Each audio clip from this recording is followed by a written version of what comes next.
Bailey's Story, A Puppy Tale, Chapter 17. When Mom came outside the next morning and saw me, I hung my head and flattened my ears. I felt guilty for some reason, but I wasn't sure why. "Good morning, Bailey," she said. Then she saw the meat. "What's this?" She bent over to look at the meat more closely. I tried a timid wag. The tip of my tail just brushed against the patio bricks. That meat had been worrying me all night. Should I have eaten it? Was it the right thing to leave it alone? What should I do to be a good dog? When I rolled over and Mom rubbed my belly, I felt better. Bad dogs didn't get tummy rubs. Where did this come from, Bailey?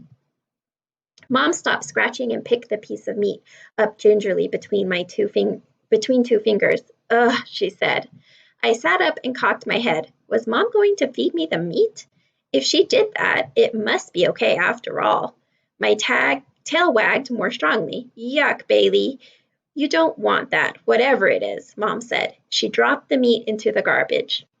Hannah sat in my front seat for the car ride to the giant silver school bus, and I was alone in the car for a long time while Ethan and Hannah stood and hugged.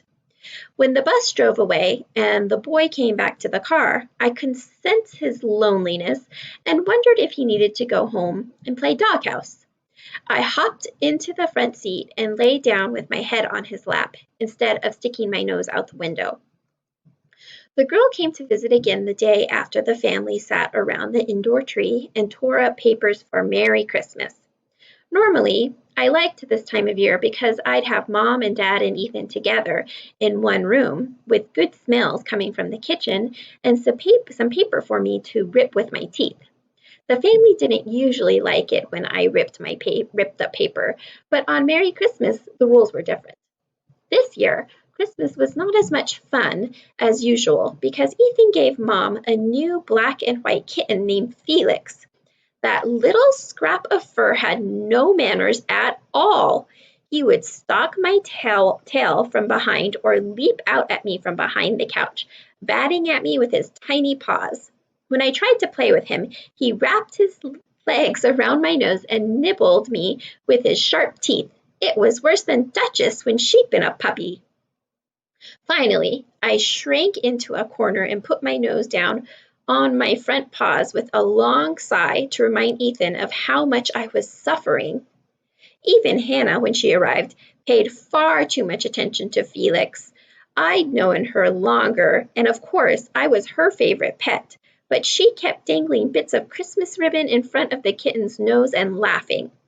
I'd have to come up and nudge her hard with my nose to make her give me one of those good ear rubs. At least I got to go inside with Hannah and Ethan. Felix tried once. Or go outside with Hannah and Ethan. Felix tried once. He put one paw into the fluffy white snow that surrounded the house and then turned around and dashed straight inside as if he'd been burned. So when the boy and the girl built a big pile of snow in the front yard and put a hat on it, I was right there beside them. The boy liked to tackle me and drag me around in the white stuff, and I liked to let him, just for the joy of having his arms around me. It was how we played every day when we were both younger. Her second day with us, Hannah and Ethan and I went sledding. Felix, of course, had to stay behind. The sun was out and the air was so cold and clean I could taste it all the way down my throat.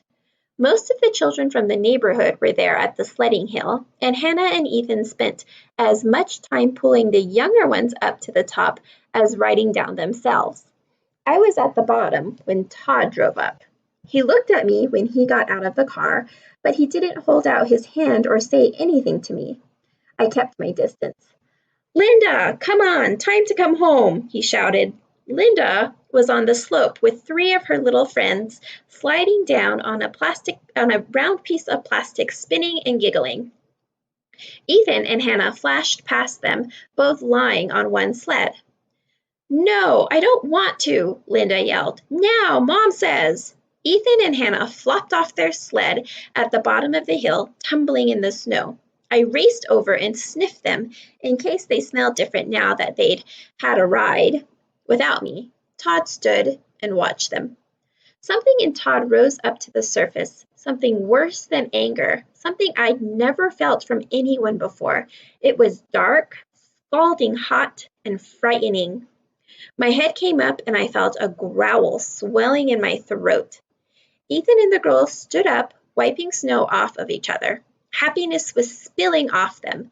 I looked back and forth from them to the other boy standing so still, his face a blank, his hands in his pockets, his shoulders hunched.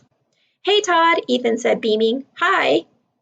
"This is Hannah. Hannah, this is Todd. He lives down the street." Hannah reached her hand out, smiling. "Nice to meet you." Todd sniffed a little. "Actually, we already met." Hannah pushed her purple knitted cap back a little from her eyes. "We did?" "At the football game," Todd said. Then he laughed a short bark. It sounded to me like a warning. Hannah blinked. "Oh, right," she said. "What?" Ethan asked. "I have to pick up my sister," Todd told them. "Linda," he yelled, cupping his hands to his mouth. "Come home now." Linda's sled had spun to a stop. She tugged herself out of a pile of friends and trudged through the snow toward Todd, her face downcast.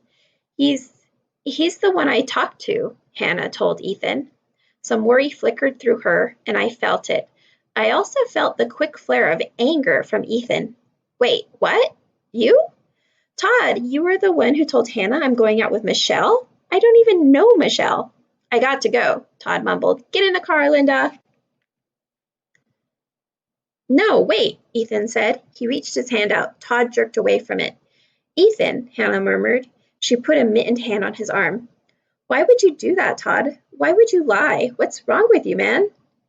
The emotions boiling inside Todd seemed hot enough to melt the snow he stood on, but his face didn't change. He stood there, not saying a word.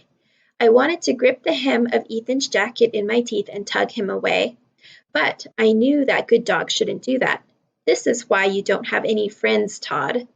Hannah drew in a quick little breath when she heard Ethan's words. "Why can't you just be normal? You're always doing stupid things like this. It's sick." Todd still said nothing. He simply walked away and got in his car. Linda was already in the back seat. He slammed the door. Todd's face, looking out the window at Ethan and Hannah, was absolutely blank. Even the motor of the car sounded angry as he drove away. "That was mean," Hannah said. "Oh, you don't know him." "I don't care. You shouldn't have said that. He doesn't have any friends." "Well, he doesn't. He's always doing this kind of stuff. He's always been twisted, ever since we were kids. The kind of stuff he thinks is fun." Ethan shook his head. "Anyway, I don't care about Todd. Come on, we've got to get home." A few days after Hannah left, the snow came down and the wind blew so hard that we stayed inside all day, sitting in front of the heaters. That night, I slept under the covers on Ethan's bed. The next morning, the snow finally stopped, and Ethan and I went out and dug for hours in the driveway, him with a shovel and me with my paws.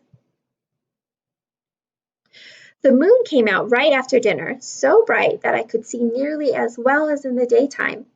When I went out in the backyard, the air was thick and sweet with the smell of smoke from many different fireplaces. Ethan shut the door and went inside.